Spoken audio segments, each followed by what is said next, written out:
Hello everyone, welcome back to logical civilian. Previous લેક્ચરની અંદર આપણે સિસ્ટમ ઓફ ઇરિગેશન ટોપિક જે છે એ કવર કર્યો હતો. આપણે સિસ્ટમને ક્લાસિફાઈ કરી હતી અલગ અલગ રીતે, જેની અંદર આપણે કઈ રીતે ક્લાસિફાઈ કરી હતી.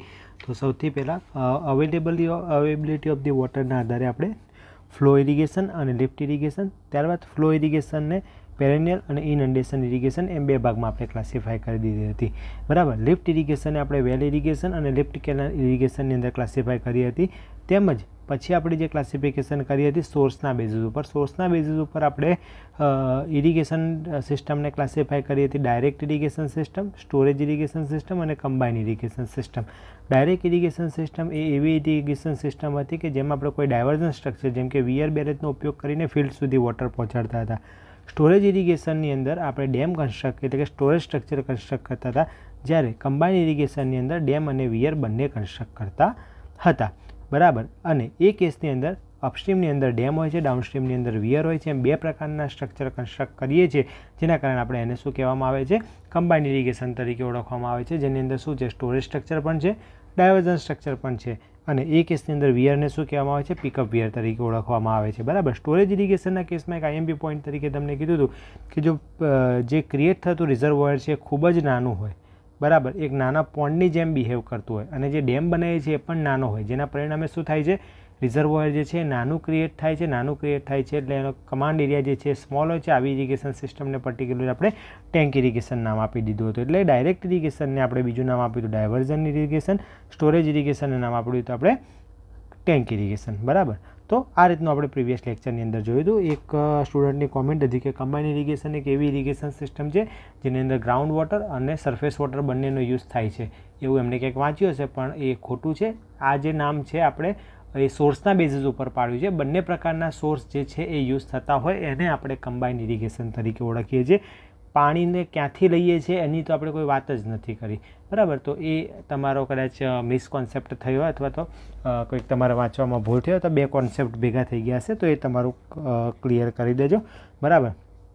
ત્યારબાદ આપણે નેક્સ્ટ ચેપ્ટર તરફ જઈએ છીએ, that is a method of irrigation. તો અત્યાર સુધી આપણે શું કર્યું, તો અત્યાર સુધી આપણે હિસ્ટ્રી જોઈ લીધી, ત્યારબાદ ઇરિગેશનના બેઝિક કોન્સેપ્ટ જોયા, ત્યારબાદ સિસ્ટમ ઓફ ઇરિગેશન જોઈ.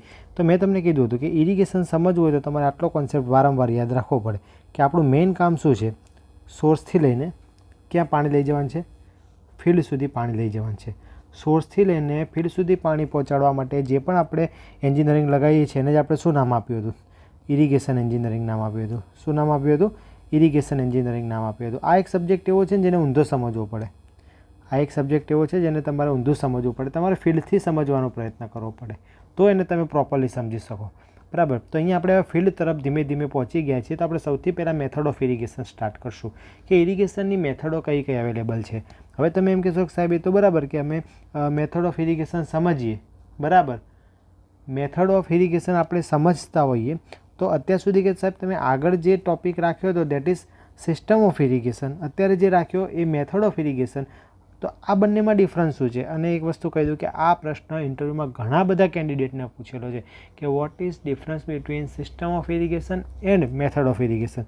તો સૌથી પહેલાં સમજીએ આપણે કે આપણું કામ શું છે, સોર્સથી લઈને ફિલ્ડ સુધી પાણી પહોંચાડવાનું છે. બરાબર. સોર્સથી લઈને ક્યાં સુધી પાણી પહોંચાડવાનું છે, ફિલ્ડ સુધી. અને ફિલ્ડમાં પાણી પહોંચી જાય પછી ફિલ્ડથી લઈને મારે ફિલ્ડમાં ઉગેલો આ ક્રોપને હું અહીંયા લઈ લઉં છું સમજવા માટે. તો ફિલ્ડમાં ઉગેલા ક્રોપ સુધી પાણી લઈ જવાનું છે. તો સોર્સથી લઈને ફિલ્ડ સુધી પાણી પહોંચાડવાની જે અરેન્જમેન્ટ છે એને હું નામ આપી દઈશ સિસ્ટમ. સોર્સથી લઈને ફિલ્ડ સુધી પાણી પહોંચાડવાની જે સિસ્ટમ છે એને હું શું નામ આપું છું, સોર્સથી લઈને ફિલ્ડ સુધી પાણી પહોંચાડવા માટેની જે અરેન્જમેન્ટ છે એને હું શું નામ આપી દઈશ, સિસ્ટમ. જ્યારે ફિલ્ડમાં પાણી પહોંચી જાય છે એ ફિલ્ડના એન્ટ્રી પોઈન્ટથી લઈને ક્રોપના રૂટ ઝોન સુધી જે આપણે પાણી પહોંચાડીએ છીએ એની જે અરેન્જમેન્ટ છે એને આપણે મેથડ્સ નામ આપીએ છીએ. ઇટ મીન્સ કે સિસ્ટમ શું છે, એ સોર્સથી લઈને ફિલ્ડ સુધી પાણી પહોંચાડે છે. ફિલ્ડમાં પાણી પહોંચાડ્યા પછી ફિલ્ડને આપણે ફિલ્ડમાંથી પાણીને ક્રોપ સુધી પહોંચાડવું પડે. તો ફિલ્ડમાં ક્રોપના રૂટ ઝોન સુધી પાણી પહોંચાડવાની જે અરેન્જમેન્ટ આપણે એપ્લાય કરીએ છીએ that is what, method of irrigation. તો ઇટ મીન્સ કે અહીંયા તમારે બે વર્ડ્સ જે છે એ ક્રિસ્ટલ ક્લિયર હોવા જોઈએ definition point of view. Irrigation એન્જિનિયરિંગનું ઇન્ટરવ્યૂ હોય તો તમારું બેઝિક ચેક કરવું હોય તો આટલો પ્રશ્ન પૂછે. તો અહીંયા હું નામ આપી દઉં છું સિસ્ટમ. બરાબર, તો સિસ્ટમ એટલે શું એ ક્યાંથી ક્યાં પહોંચાડવાનું છે પાણી, સોર્સથી લઈને ફિલ્ડમાં પાણી પહોંચાડવાની અરેન્જમેન્ટ. હવે આપણું પાણી ક્યાં પહોંચી ગયું? ફિલ્ડમાં. બરાબર, તો ફિલ્ડમાં પાણી પહોંચી ગયું તો ફિલ્ડની અંદર શબ્દ વાપરવાનો છે આપણે મેથડ. તો ફિલ્ડ ઇનલેટથી રૂટ ઝોન ઓફ ક્રોપ અથવા તો ક્રોપ સુધી જે પાણી પહોંચાડવાની અરેન્જમેન્ટ છે એને આપણે શું નામ આપશું? Method of irrigation. તો આ તમારો બેઝિક કોન્સેપ્ટ થઈ ગયો, that is system of irrigation. અને આ જે કોન્સેપ્ટ થઈ ગયો તમારો મેથડ ઓફ ઇરિગેશન. આ બંનેના એક્ઝામ્પલ તમારી પાસે છે. સિસ્ટમ ઓફ ઇરિગેશનના એક્ઝામ્પલ તમારી પાસે ડાયરેક્ટ ઇરિગેશન લઈ લો, પછી પેરેનિયલ, ઇનઅન્ડેશન, વેલ, લિફ્ટ, સ્ટોરેજ, કમ્બાઇન, આ બધી તમારી શું થઈ જશે? System of irrigation. Method of irrigation કઈ કઈ આવે એ અત્યારે આપણે ડિટેલમાં ડિસ્કસ કરવાના છીએ. નાવ હવે તમે મને એમ કહી દીધું કે મેથડ ઓફ ઇરિગેશન શું છે, કે ફિલ્ડમાં ઇનલેટથી આપણે ફિલ્ડમાં ઉગાડેલા ક્રોપ સુધી જે પાણી પહોંચાડીએ છીએ એને શું કહેવામાં આવે? Method of irrigation. તો કઈ કઈ આવે છે? તો સૌથી પહેલાં જે મેથડ ઓફ ઇરિગેશન આવે છે that is surface irrigation method, subsurface irrigation method, sprinkler irrigation અને ડ્રીપ ઇરિગેશન. ત્યારબાદ સરફેસ ઇરિગેશન મેથડને હું 3 ભાગમાં ક્લાસિફાય કરું છું. એક ફ્લડિંગ મેથડ, ફરો મેથડ અને કન્ટુર ફાર્મિંગ મેથડ. હવે આ જે ફ્લડિંગ મેથડ છે એને અગેન હું 2 ભાગમાં કરું છું classify, wild flooding and control flooding. હવે તમને નામની અંદર જ ખબર છે કે વાઇલ્ડ ફ્લડિંગ અને કંટ્રોલ ફ્લડિંગ. તો વાઇલ્ડ ફ્લડિંગ એટલે અનકન્ટ્રોલ્ડ ફ્લડિંગ છે જેમાં કોઈપણ જાતનું આપણી પાસે કંટ્રોલ છે નહીં, જ્યારે આની અંદર કોઈક ને કોઈક રીતે આપણે કંટ્રોલ લાવીએ છીએ. અને કંટ્રોલ લાવવાનો કઈ રીતે છે એના બેઝિસ ઉપર એક આપણે free flooding, contour lateral method, border strip method, check basin method, basin flooding method and zigzag method, એમ ટોટલ 6 કેટેગરીઝની અંદર આપણે ફરીથી કંટ્રોલ ફ્લડિંગને પણ આપણે શું કરી દઈએ છીએ? ક્લાસિફાય કરી દઈએ છીએ. તો હવે આટલી બધી મેથડ તમે કહી દીધી સાહેબ, પણ એમાં મને એમ કહી દો કે મારે કઈ મેથડ ક્યારે પસંદ કરવી. બરાબર, તો એ આપણે at the end of this chapter આપણે કવર કરશું. જેમ જેમ ચેપ્ટર આગળ ચાલતું જાય એમ કવર કરશું. પણ જનરલ તમારી પાસે એક મગજમાં અમુક વિચાર હોવા જોઈએ કે આટલા ફેક્ટર્સ હશે જેનાથી મને આઈડિયા આવશે કે મારે કયા ટાઈપની અથવા કઈ મેથડ ઓફ ઇરિગેશન જે છે એ એડોપ્ટ કરવાની છે. તો સૌથી પહેલાં મારે જોવી પડે સોઇલ કેરેક્ટરિસ્ટિક્સ, કે મારી સોઇલ કયા ટાઈપની છે. એ સેન્ડી સોઇલ છે, બરાબર, એ હાઈ પરમિએબિલિટીવાળી સોઇલ છે કે લો પરમિએબિલિટીવાળી સોઇલ છે. બરાબર, ત્યારબાદ મારે જોવું પડે છે ટોપોગ્રાફી. ટોપોગ્રાફી ઇટ મીન્સ કે કેવો એરિયા છે, ફ્લેટ ટેરેન છે કે પછી રોલિંગ ટેરેન છે અથવા કે સ્લોપી સરફેસ છે. બરાબર, ત્યારબાદ જે મારી પાસે વોટર સપ્લાય છે એ કેટલો છે. તો વોટર સપ્લાય જે છે એ સફિશિયન્ટ અવેલેબલ છે કે જેનાથી આપણે પ્રેશર કરીને પણ વોટર આપી શકશું, ગ્રેવિટીથી વોટર આપશું, હાઈ પ્રેશર, લો પ્રેશર, અલગ અલગ રીતે આપણે કઈ રીતે વોટર સપ્લાય પ્રોવાઈડ કરી શકીએ છીએ એના બેઝિસ ઉપર પણ આપણે ડિસાઇડ કરીએ છીએ કે મેથડ ઓફ ઇરિગેશન આપણે કઈ પસંદ કરવાની. ત્યારબાદ type of crop and its requirement. હવે કોઈક ક્રોપ એવા હોય છે કે જેને વધારે પાણીની જરૂર પડતી હોય, જ્યારે કોઈક ક્રોપ એવા હોય છે જેને ઓછા પાણીની જરૂર પડતી હોય. કોઈક ક્રોપ એવા હોય છે કે જેને સ્ટેન્ડિંગ વોટર રિક્વાયરમેન્ટ છે, કે એ જ્યારે આપણે લેતા હોય જેમ કે ચોખા, તો એ જ્યારે આપણે લેતા હોય ત્યારે પાણી ભરેલું ને ભરેલું રાખવું પડે. તો સ્ટેન્ડિંગ વોટર રિક્વાયરમેન્ટ હોય અથવા ફ્લોઈંગ વોટર રિક્વાયરમેન્ટ હોય, અલગ અલગ ટાઈપનું ક્રોપ્સ હોય છે. તો એ ક્રોપ્સના આધારે આપણે શું ડિસાઇડ કરીએ છીએ કે આપણે કઈ મેથડ ઓફ ઇરિગેશન જે છે એ એડોપ્ટ કરવાની છે. ત્યારબાદ size of the stream supplying irrigation water. It means કે આપણી પાસે જે વોટર પ્રોવાઈડ કરવાના છે એના માટે કેટલી સાઇઝની સ્ટ્રીમ જે છે એ અવેલેબલ છે એ પણ અહીંયા જે છે આપણે ધ્યાનમાં રાખવું પડે છે. તો સાઇઝ ઓફ ધી સ્ટ્રીમ. ત્યારબાદ rate of the infiltration of the soil. તો આમ તો જોવા જઈએ તો સોઇલના ટાઈપની અંદર પણ કવર થઈ જાય. હાઈ ઇન્ફિલ્ટ્રેટ છે, લો ઇન્ફિલ્ટ્રેટ છે. જેવું વોટર તમે નાખશો તો વોટર હોલ્ડિંગ નહીં કરે, એ ઇન્ફિલ્ટ્રેટ થઈ જશે. બરાબર, તો આ જે છે એ શું કહેવા માગે છે કે ઇન્ફિલ્ટ્રેશન ઓફ સોઇલ બી એક ઇમ્પોર્ટન્ટ ફેક્ટર્સ જે છે એ થાય છે જ્યારે આપણે મેથડ ઓફ ઇરિગેશન જે છે એ સિલેક્ટ કરતા હોય. ત્યારબાદ ડેપ્થ ઓફ વોટર ટેબલ કેટલું છે. બરાબર, ત્યારબાદ તમારો પ્લાન્ટ છે એના રૂટ ઝોનની ડેપ્થ કેટલી છે. હવે અમુક ક્રોપ એવા હશે જેના રૂટ જે છે એ ડીપ જતા હશે, જ્યારે અમુક ક્રોપ એવા હશે જેના રૂટ જે છે એ સેલો હશે. ઇટ મીન્સ કે સેલો રૂટ ઝોન છે કે ડીપ રૂટ ઝોન છે, એના બેઝિસ ઉપર પણ આપણે ડિસાઇડ કરીએ છીએ કે આપણે કઈ મેથડ ઓફ ઇરિગેશન જે છે એ એપ્લાય કરવી. ત્યારબાદ amount of water required in each irrigation and possible erosion hazard of the soil. Soil જે છે એની અંદર ઇરોઝન થાય એવું છે કે નહીં, જો ઇરોઝન થાય એવું છે તો કયા ટાઈપની મેથડ યુઝ કરવાની, અને ઇરોઝન નથી કરવા દેવાનું અથવા તો ઇરોઝન નથી થાય એવી સોઇલ હોય તો એમાં આપણે કઈ મેથડ યુઝ કરવી. તો એમ અલગ અલગ 10 જેટલા ફેક્ટર્સ છે જે આપણને ડિસાઇડ કરીને આપે છે કે આપણે ઇરિગેશનની કઈ મેથડ જે છે એ સિલેક્ટ કરવાની છે.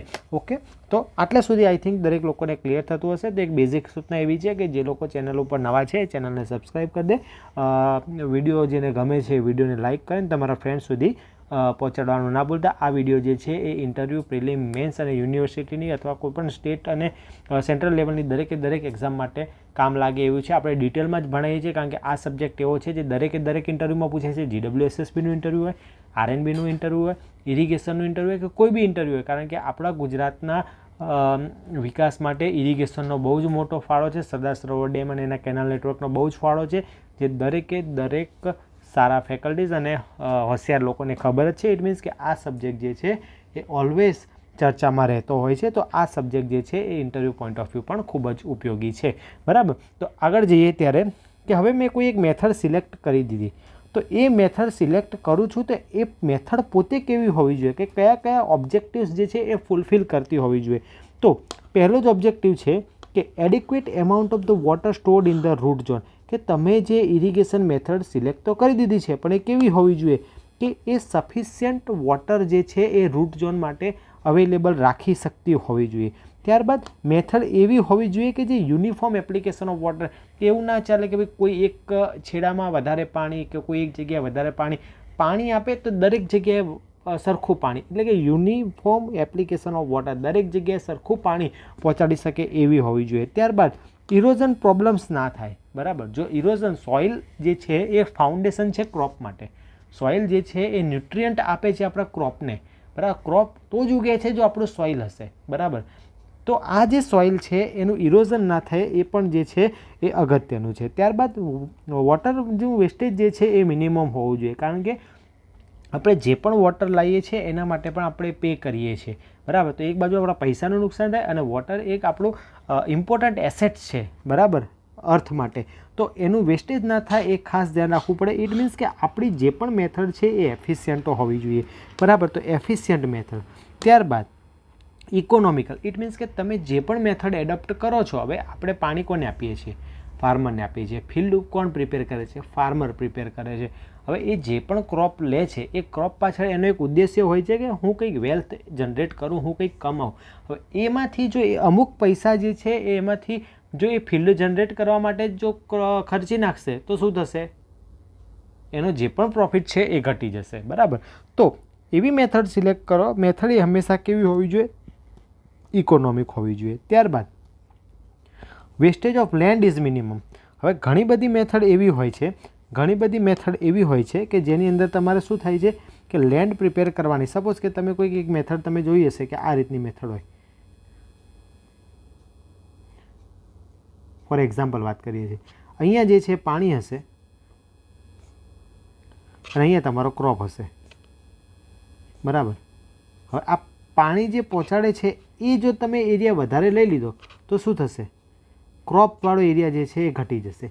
ઇટ મીન્સ કે તમે એવી મેથડ આપણી એ રીતે હોવી જોઈએ કે આપણી જે યુટિલાઇઝેબલ લેન્ડ છે જેનો આપણે ઉપયોગ કરવાનો છે એ કેવી હોવી જોઈએ? આપણી પાસે મેક્સિમમ અવેલેબલ હોવી જોઈએ અને જે વેસ્ટેજ ઓફ લેન્ડ છે એ કેવી હોવી જોઈએ?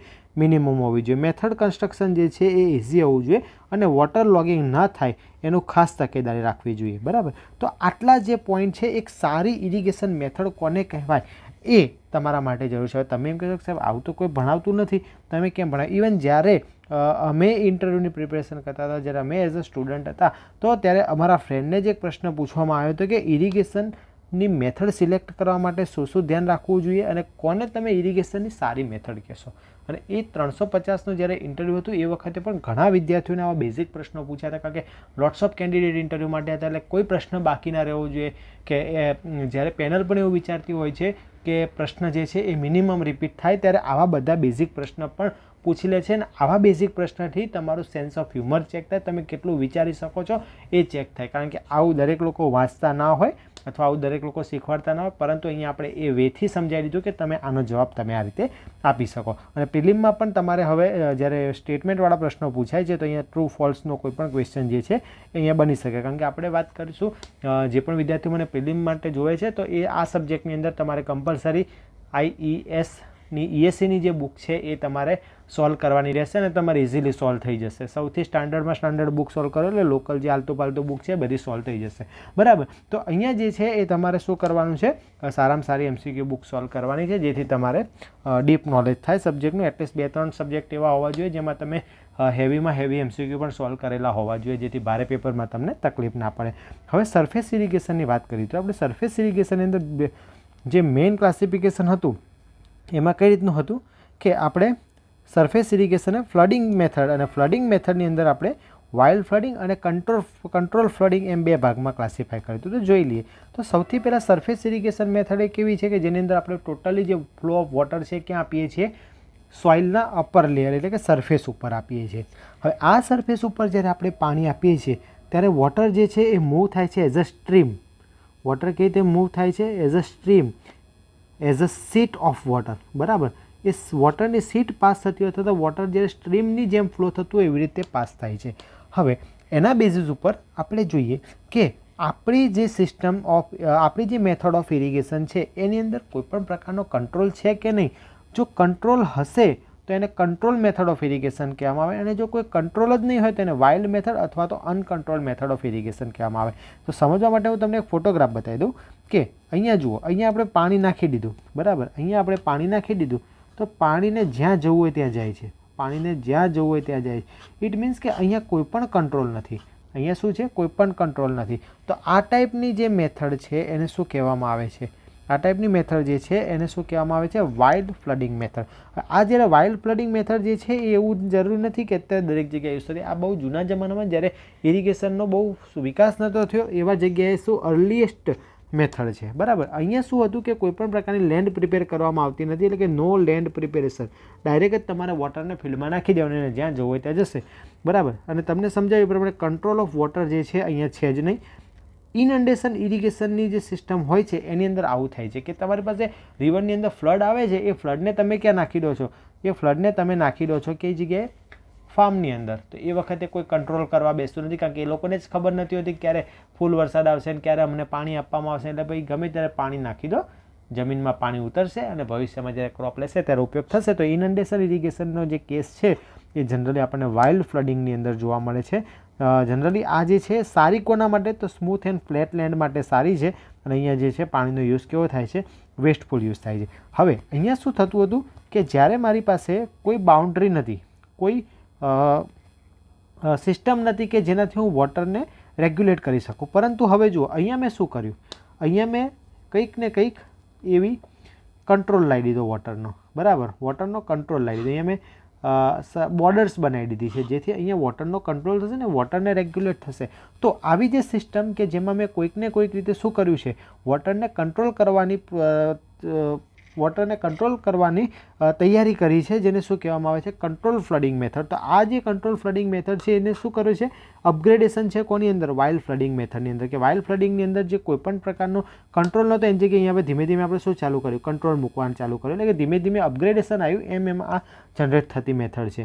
ત્યારબાદ this is controlled flooding method, બરાબર. ત્યારબાદ અહીંયા લેન્ડ પ્રિપેરેશન જે છે એ કરવામાં આવે છે, બરાબર. અહીંયા કોઈ પણ જાતનો કંટ્રોલ નહોતો વોટરનો. અહીંયા કંટ્રોલ થાય છે વોટરનો લેવીઝ, એટલે નાની નાની ખાડીઓ બનાવીને અથવા બોર્ડર બનાવીને અથવા તો ફિલ્ડ ચેનલ બનાવીને, બરાબર. તો પેરેનિયલ ઇરિગેશનના કેસમાં જે જોવા મળે છે એ કંટ્રોલ ફ્લડિંગ જોવા મળે છે, કારણ કે આપણને ખ્યાલ હોય છે ક્યારે આપણને પાણી મળશે, કેટલા પ્રમાણમાં મળશે, કારણ કે એ થ્રુ આઉટ ધ યર આવે છે, કોઈ ફ્લડ ઉપર ડિપેન્ડન્ટ નથી હોતી.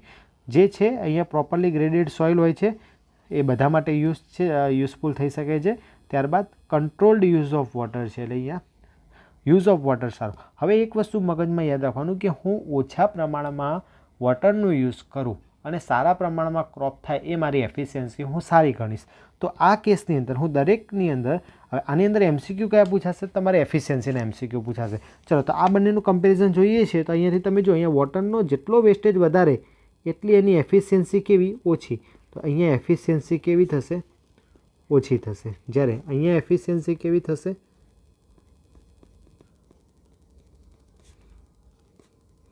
અહીંયા એફિશિયન્સી જે છે એ વધારે થશે. ત્યારબાદ હવે અહીંયા આપણે વાત કરીએ, અહીંયા મેં વાઇલ્ડ ફ્લડિંગને કમ્પેર કરી કંટ્રોલ ફ્લડિંગ સાથે. તો હવે આપણે સ્વિચ કરી જઈએ કમ્પ્લીટલી કંટ્રોલ ફ્લડિંગમાં. તો કંટ્રોલ ફ્લડિંગ એ મેથડ ઓફ ઇરિગેશન છે જેમાં વોટરનો ફ્લો થતી વખતે કંટ્રોલ કરવામાં આવે છે, જેથી વેસ્ટેજ ઓફ વોટર જે છે આપણે કમ્પેરેટિવલી ઘટાડી શકીએ. એની અંદર વેરી ફર્સ્ટ મેથડ છે that is free flooding method. એની અંદર વેરી ફર્સ્ટ મેથડ છે that is free flooding method. તો ફ્રી ફ્લડિંગ મેથડની અંદર શું કરવામાં આવે છે? જે આપણી આખી સોઇલ છે, જે આપણી આખી સોઇલ છે એ આખી સોઇલને તમારે આખી સોઇલની અંદર તમારે શું કરવામાં આવે છે? નંબર ઓફ ફિલ્ડ ચેનલ બનાવવામાં આવે છે. નંબર ઓફ ફિલ્ડ ચેનલમાં શું થશે? વોટર જે પાસ થશે ને એની બિટવીનમાં શું થાય છે? ક્રોપ જે છે એ ગ્રો થાય છે. તો in free flooding method the entire land is divided into the small strip by number of field channel or levees known as the lateral. તો અહીંયા જે ફિલ્ડ ચેનલ અથવા તો લેવીઝ છે જેનામાંથી આપણે શું કરવામાં આવે છે? આખી ફિલ્ડને ડિવાઈડ કરવામાં આવે છે અને આપણે પ્રેક્ટિકલી પહેલું નામ શું આપી દીધું? લેટરલ. અને શું નામ આપી દીધું? લેટરલ. તો પહેલી ડેફિનેશન છે અહીંયા લેટરલ્સની. ત્યારબાદ આ જે લેટરલ છે એની અરેન્જમેન્ટ જે છે એ બે રીતે થઈ શકે. એક આપણી જે ફિલ્ડ એટલે કે આપણું ખેતર છે એની બાઉન્ડ્રીના આધારે, બરાબર, અને બીજું કે ત્યાંના કંટ્રોલના આધારે.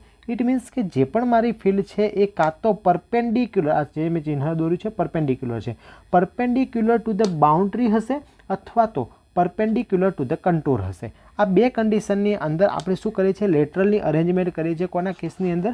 ફ્રી ફ્લડિંગ મેથડની અંદર. હવે આ ફ્રી ફ્લડિંગ મેથડની અંદર જે આપણે લેટરલ બનાવી છે એની સ્પેસિંગ જે છે એ જનરલી કોના પર ડિપેન્ડ કરે છે? એક ટાઈપ ઓફ સોઇલ અને ટોપોગ્રાફી ઓફ ધી લેન્ડ ઉપર. તો જોઈ લઈએ શું કહેવા માગે છે. તો સૌથી પહેલાં આપણે જોઈએ સરફેસ ઇરિગેશન સ્ટાર્ટ કરી નાખીએ. ક્યાંથી ક્યાં આપણે જઈએ છીએ? Wild flooding. જ્યારે આપણે કોઈ પણ કંટ્રોલ નહોતો, વોટરનો વેસ્ટેજ કરતા હતા, ત્યાંથી આપણે કંટ્રોલ તરફ જે છે જ્યાં છીએ. અને અહીંયા મેં કીધું એ પ્રમાણે સરફેસ ઇરિગેશન મેથડ જેમાં આવતી હતી ફ્લડિંગ. ફ્લડિંગની અંદર વાઇલ્ડ અને કંટ્રોલ એમ બે પ્રકારની મેથડ આવતી હતી. તો તેમાં વાઇલ્ડ ફ્લડિંગ જોઈ લીધી. તો વાઇલ્ડ ફ્લડિંગમાં શું થતું? Water is applied by spreading it over the land prior to the application. અહીંયા કોઈપણ ટાઈપની લેન્ડ પ્રિપેર થતી નથી. લેન્ડ પ્રિપેર નથી થતી ઇટ મીન્સ કોઈપણ જાતની લેવીઝ નથી, કોઈપણ જાતની બોર્ડર નથી, કોઈપણ જાતની ગાઈડ ડીચ નથી. Water strictly follow the natural slope. જે બાજુ એને સ્લોપ મળે છે એમ જે છે શું થાય છે? ફ્લો થતી જાય છે, બરાબર. Sources directly from the natural stream. Natural સ્ટ્રીમમાંથી ડાયરેક્ટ જો એને તમે વોટર પ્રોવાઈડ કરો તો એને શું કહેવામાં આવે? ઇનન્ડેશન સિસ્ટમ કહેવામાં આવતી હતી. તો આ એક તમારું એક્ઝામ્પલ થઈ ગયું ઇનન્ડેશન માટેનું, બરાબર. તો પ્રાઇમરી યુઝ કેસ તો એવી જગ્યાએ જ્યાં વોટર ઇનએક્સપેન્સિવ નથી અને કોઈપણ જાતની પેલા આપણે એને કહેતા કે ફ્રીલી અવેલેબલ છે અને સફિશિયન્ટ અવેલેબલ છે એવી જગ્યાએ જો તમારે યુઝ કરવો હોય તો તમે કરી શકો. અદરવાઇઝ એનો વેસ્ટેજ જે છે એ ખૂબ જ વધારે છે. હવે એન્જિનિયરિંગ શિફ્ટ આવી કે અહીંયા કોઈપણ જાતનો કંટ્રોલ નહોતો ને ત્યાંથી આપણે કંટ્રોલ લાવ્યા. તો અહીંયા શું કર્યું?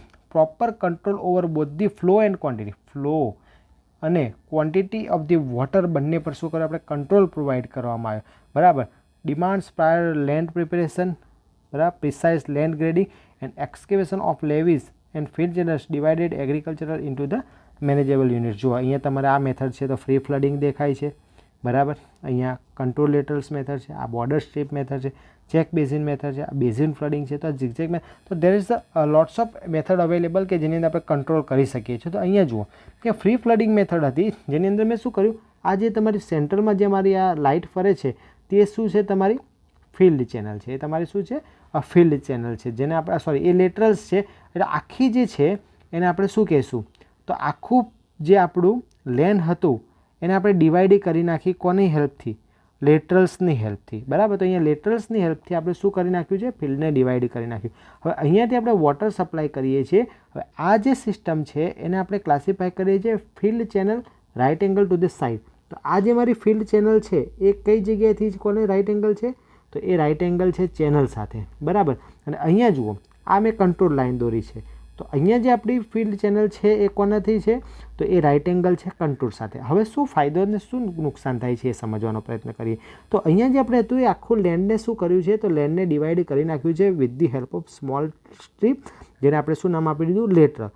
હવે આ લેટરલમાંથી સ્ટાર્ટિંગમાં પાણી આવે છે, અહીંયાથી પાણી આમ જાય છે, ક્રોપને જેટલું જોઈએ છે અને સોઇલને જેટલું જોઈએ છે લઈ લે છે, એ પાણી અહીંયા બહાર જાય છે વેસ્ટ ચેનલમાંથી. આવી કંઈક સિસ્ટમ થાય છે, બરાબર. હવે આપણો ટોપિક ઓફ ડિસ્કશન શું છે કે અહીંયા જે મેં લેટરલ બનાવી છે એ મેં right angle to the sides બનાવી છે. સાઇડના રાઇટ એંગલ બનાવી. સાઇડના રાઇટ એંગલથી બનાવી એટલે શું થાય છે કે જુઓ, અહીંયા આપણે જે પણ પાણી આપીએ છીએ એ કોઈ પણ એક જ સાઈડ આપી શકશું. એટલે જુઓ, મેં દરેક વખતે પાણી જે છે એ એક જ સાઈડ બતાવ્યું. આપણે અહીંયા જો ક્રોપ જે છે મેં એક જ સાઈડ બતાવ્યા છે. તો આ એક સિસ્ટમને એક લૂપહોલ બની જાય છે, માઇનસ પોઈન્ટ બની જાય છે કે અહીંયા આપણે શું કરીએ છીએ? પાણી કોઈ પણ એક જ જગ્યાએ આપી શકીએ છીએ, બરાબર. ઇટ મીન્સ કે હું આની બંને સાઈડ ક્રોપ ઉગાડી શકતો નથી, જેથી શું થાય છે? ટોટલ કાં તો મારે આ લેટર્સ વધારે બનાવવી પડશે જ્યાંથી પાણી જાય છે, બરાબર, અથવા તો મારે આની અંદર કંઈક ચેન્જ કરવું પડે કે હું એક જ જગ્યાએ પાણી આપું અને બંને બાજુના ક્રોપ જે છે બેનિફિટ લઈ શકે. એટલે આ સિસ્ટમને હું મોડિફાઈડ કરું છું કે એને મેં રાઇટ એંગલ કરી નાખી કોનાથી? કન્ટુરથી. હવે એક સાઈડ આ 80નો કન્ટુર છે, આ 70નો, આ 60નો, આ 50નો, એક જ ફિલ્ડમાં આવું જોવા ન મળે, પણ ફોર એક્ઝામ્પલ આપણે વાત કરીએ. એટલે હવે શું થશે કે એ રીતનો સોઇલનો ગ્રેડિયન્ટ થઈ ગયો કે અહીંયા જે પાણી જાય છે એ આ સાઈડના ક્રોપને પણ ફાયદો આપે છે, આ સાઈડના ક્રોપને પણ ફાયદો આપે છે, આ સાઈડના ક્રોપને પણ અને આ સાઈડના ક્રોપને પણ. એટલે જ્યારે હું મારી ફિલ્ડ ચેનલને રાઇટ એંગલ કરું છું કોનાથી? કન્ટુરથી, તો એ કેસની અંદર આપણે both side of the field channel જે ક્રોપ છે એ બંનેને આપી શકીએ છીએ. ઇટ મીન્સ કે સેમ લેન્ડ હતી ને અહીંયા શું થઈ ગયું? ક્રોપ જે છે એ ઉગતો વધુ થઈ ગયો. ઇટ મીન્સ કે એક સ્મોલ ચેન્જીસ લાવ્યા આપણે, એના કારણે શું થઈ ગયું? તો આ અહીંયા જતું, તો અહીંયા મેં એન્જિનિયરિંગ વાપરી કાઢ્યું, બરાબર. તો અહીંયા બોથ સાઈડ ઇરિગેશન જે પોસિબલ થઈ ગયું. હવે આ વાત હતી કોની? આ વાત હતી આપણી સિસ્ટમની. હવે અહીંયા જો આ મારે યુઝ કરવી છે મેથડ, તો એ મેથડને યુઝ કરવા માટે ફ્લેટ અને રિલેટિવલી સ્ટીપ એમ બંને પ્રકારના ટેરેન માટે જે છે એ સુટેબલ છે. કોઈપણ ટાઈપની સોઇલ જે છે એ અહીંયા હશે તો પણ મારે વાંધો નહીં. વેરિયેબલ ટાઈપ ઓફ સોઇલ માટે જે છે એ સુટેબલ છે. હવે અહીંયા પાણી આવે છે ને જતું રહે છે. ઇટ મીન્સ કે અહીંયા હજુ પણ મારે જોઈએ એવો કંટ્રોલ મને મળ્યો નથી. ઇટ મીન્સ કે અહીંયા જે પણ કંટ્રોલ છે હજુ લો ટુ મોડરેટ લેવલનો છે. ઇટ મીન્સ કે અહીંયા પણ હજુ પાણીનો જે છે એ બગાડ થવાના ચાન્સીસ જે છે એ વધી જાય છે.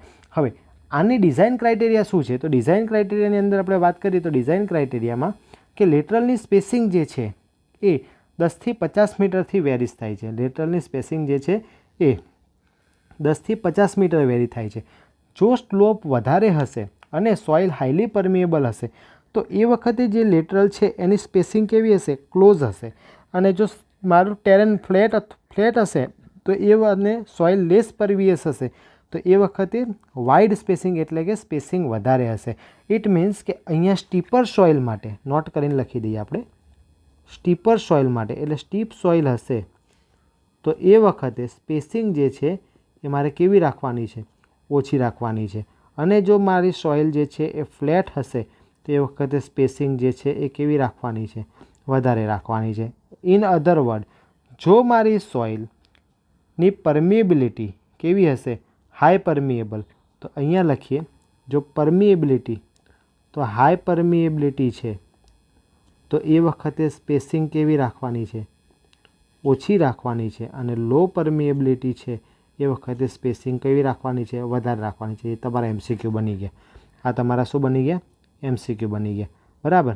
તો આ કેસની અંદર તમે વન સાઈડ ઓફ ઇરિગેશન આપી દીધું અને અહીંયા તમે બોધી સાઈડ ઓફ ઇરિગેશન આપી દીધું. હવે આ જ ફ્રી ફ્લડિંગ મેથડ હતી એને જો આપણે શું કર્યું? ગયા કેસની અંદરમાં આપણે શું કરતા હતા? તો જે પણ આપણે વોટર આપ્યું એ ફિલ્ડ ચેનલ જે આપણે બનાવી એ પરપેન્ડિક્યુલર ટુ કન્ટુર લાઇન બનાવવામાં આવી. જ્યારે અહીંયા કન્ટુર લાઇન જે સાઈડ જાય છે, કન્ટુર લાઇન જે સાઈડ જાય છે આ જ કન્ટુર લાઇન અને એ જ ડાયરેક્શનમાં આપણે લેટરલ પ્રોવાઈડ કરો. એટલે કે અહીંયા જે પણ આપણે બનાવીએ છીએ એ along the contour line provide કરીએ છીએ. Along the contour line provide કરીએ ઇટ મીન્સ કે એક જે હું ફિલ્ડ ચેનલ બનાવું એ આ બનાવું, બીજી આ બનાવું, ત્રીજી આ બનાવું. અહીંયા જે લેટરલને આપણે કન્ટુરના અલોંગ બનાવી જેથી એને આપણે શું નામ આપી દીધું? Contour lateral. અને આખી મેથડને પણ શું નામ આપી દીધું? Contour lateral method. જ્યારે આપણું ટેરેન સ્ટીપ છે એ કેસની અંદર આપણે યુઝ કરી શકીએ. હવે આમાં શું થાય છે, સપોઝ કે આ મારો કંટ્રોલ છે 80નો, આ મારો કંટ્રોલ છે 70નો અને આ મારો કંટ્રોલ છે 60નો. આપણને ખબર છે કે water is always flow from high head to low head. એટલે અહીંયા 80નો કંટ્રોલ છે તો પાણી કઈ બાજુ જશે, નીચેની બાજુ, 70 બાજુ, અહીંયાથી 60 બાજુ, આગળ ક્યાંક 50 આવતો હશે તો 50ની બાજુ. ઇટ મીન્સ કે અહીંયા હું જે પણ વોટર પ્રોવાઈડ કરીશ તો એ પર્ટિક્યુલર લેવીઝ અથવા પર્ટિક્યુલર ફિલ્ડ ચેનલમાં આપણે વિચારીએ તો કોઈ એક જ સાઈડ વોટર પ્રોવાઈડ કરી શકશે. અહીંયાથી જે પાણી જાય છે એ આ સાઈડવાળા ક્રોપને જ પ્રોવાઈડ કરી આપશે. ઇટ મીન્સ કે અહીંયા જે છે એની અંદર શું થાય છે, સિંગલ સાઇડ ઇરિગેશન થાય છે, સિંગલ સાઇડ જ ઇરિગેશન થાય છે. તો આઈ હોપ આ કોન્સેપ્ટ તમે સમજી ગયા છો અને પ્રિલિમમાં તમારે અહીંયાથી સ્ટેટમેન્ટ બની જશે. જ્યારે ટેરેન કેવું હોય, સ્ટીપ ટેરેન હોય તો એ કેસમાં આ યુઝ થાય છે. હવે આ મેથડ શું છે, તો આ સ્પેશિયલ કેસ છે કોનો, ફ્રી ફ્લડિંગમાં, જેમાં આપણે કંટ્રોલ લેટરલ ક્યાં બનાવીએ છીએ, along the approximately along the natural control line, કે જે આપણું નેચરલ કંટ્રોલ છે એ જ પ્રમાણે આપણે શું કરીએ છીએ, એને આપણે ફિલ્ડ ચેનલ અથવા તો લેટરલ બનાવીએ છીએ. બરાબર. હવે irrigation is possible on the one side of the, તો એક એક લિમિટેશન બની જાય છે કે ઇરિગેશન જે છે એ સિંગલ સાઇડ જ પોસિબલ છે. બરાબર. હવે spacing depends heavily on the land slope and soil type. અહીંયા પણ એ પ્રમાણે કીધું કે, તો ફરીથી એક વખત સ્પેસિંગ કોની ઓછી રાખશું, અહીંયા સ્લોપ વધારે તો સ્પેસિંગ જે છે એ ઓછી રાખશું. બરાબર. ત્યારબાદ આપણે જોવાની છે બોર્ડર સ્ટ્રીપ મેથડ, પરંતુ થોડી મને આંખોમાં તકલીફ છે એટલે આપણે આજે લેક્ચર જે છે એ નાનો રાખીએ છીએ. તો આપણે નેક્સ્ટ મેથડની અંદર જોઈશું આપણે બોર્ડર સ્ટ્રીપ મેથડ. બરાબર. બોર્ડર સ્ટ્રીપ મેથડ પતી જશે ત્યારબાદ આપણે જોઈશું ચેક બેઝિન મેથડ, પછી બેઝિન ફ્લડિંગ મેથડ અને ઝિગઝેગ મેથડ, અને એના પછી આપણે ફરો, સ્પ્રિંકલર, કંટ્રોલ ફાર્મિંગ અને ડ્રીપ ઇરિગેશન, એમ હજુ બીજા 2 નાના નાના લેક્ચર્સ થશે.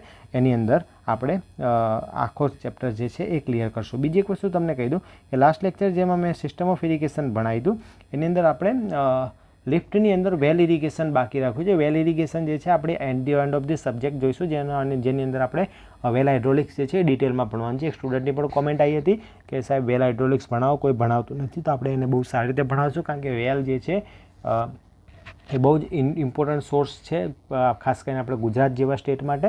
તો આપણે એને બહુ ડિટેલમાં જોઈશું. બરાબર. એની અંદર જે પણ ઇન્ટરવ્યૂ ઓપન વેલ અને ડીપ વેલ વચ્ચે શું ડિફરન્સ છે, સેલો વેલ અને ડીપ વેલ વચ્ચે શું ડિફરન્સ છે, ઓપન વેલ અને ટ્યુબ વેલ વચ્ચે શું ડિફરન્સ છે, આ બધા જ ટોપિક ઇન્ટરવ્યૂ પોઈન્ટ ઓફ વ્યૂથી અને પ્રિલિમ પોઈન્ટ ઓફ વ્યૂથી આપણે જે છે એ ડિસ્કસ કરવાના છીએ, પરંતુ એ આપણે ત્યારે જોઈશું. પણ અત્યારે આ વિડીયોને આપણે આટલા સુધી રાખીએ છીએ. જો તમે ચેનલ પર નવા છો તો ચેનલને સબસ્ક્રાઈબ કરી દેજો. વિડીયો ગમે છે તો લાઇક કરજો. કોમેન્ટ કરવાનું ના ભૂલું. કોમેન્ટ જે કરશો એ પ્રમાણે જ આપણે વિડીયો બનાવીએ છીએ. બીજી વસ્તુ વાત કરી દઉં કે આ ઇરિગેશન ઇન્ટરવ્યૂ અને ઇરિગેશનની પ્રિલિમ મેન્સ માટે છે. પેરેલલની અંદર આપણે આરએનબી ઇન્ટરવ્યૂ માટે સ્પેશિયલ ટોપિક્સ જે તમને ઇન્ટરવ્યૂમાં જે છે એ પ્રેક્ટિકલ નોલેજ જે આપી શકે એવા વિડીયો, જેની અંદર આપણે લેટેસ્ટ ટેકનોલોજીના અત્યારે ચાલુ કરે છે, જેની અંદર આપણે રોડ જીપર ટેકનિક, પછી road from plastic waste, road from biobitumen, ત્યારબાદ આપણે Pradhanmantri Gram Sadak Yojana, Garvi Gujarat high speed corridor જેવા ટોપિક્સ જે છે એ આપણે કવર કરી ચૂક્યા છીએ. અને એના પછી પણ આપણે દિલ્હી, મુંબઈ ઇન્ડસ્ટ્રીયલ કોરિડોર, મુખ્યમંત્રી ગ્રામ સડક યોજના, Bharatmala project, Sagarmala project, dedicated freight corridor જેવા પ્રોજેક્ટ આપણે અપકમિંગ જે છે વિડીયોઝમાં લઈને આવવાના છે. તો એ પણ સિરીઝ જોતા રહેજો. અને ખાસ GWSSB આસિસ્ટન્ટ એન્જિનિયરની જે આપણે ભૂતકાળની સિરીઝ છે, જેમાં લાસ્ટ ટાઈમ આપણે 125 જે વિદ્યાર્થીઓ હતા એમાંથી લગભગ 110+ વિદ્યાર્થીઓ આપણે ભણાયેલા લાગેલા છે.